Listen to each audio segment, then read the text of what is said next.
នេះគឺចេញមកក្បាលដំបងដើម្បីកុំឲ្យខាតពេលវេលាដើម្បីចំណេញពេលវេលាយើងត្រូវចៀនសាច់មុនបន្ទាប់ពីឆ្លៀតចៀនសាច់បដាហ្នឹងគឺយើងមកត្រាំជាមួយនឹងសណ្តែកបរោសបែបហ្នឹងមកចាក់ទឹកក្តៅឲ្យវាលិចសណ្តែកបរោសបែបហ្នឹងដើម្បីឲ្យវាសព្វល្អ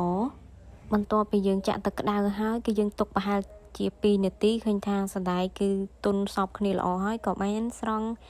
ដាក់នៅលើកញ្ច្រែងដើម្បីឲ្យវាសោះទឹកល្អបន្ទាប់ពីវាសោះទឹកល្អហើយចាំយកមកលាយជាមួយនឹងគ្រឿង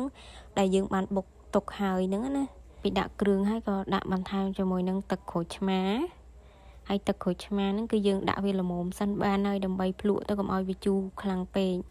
ហើយបន្ទាប់មកទៀតខ្ញុំក៏បានបន្ថែមជាមួយនឹងម្ទេសម៉ត់បន្តិចដែរដោយសារខ្ញុំចូលចិត្តហឹរណាហើយបន្ទាប់មកទៀតក៏យើងបន្តវាច្របល់បែបហ្នឹងមើលទៅវាចូលជាតិបន្តិចខ្ញុំក៏បានបន្ថែមជាមួយនឹងស្លឹកខ្ទឹម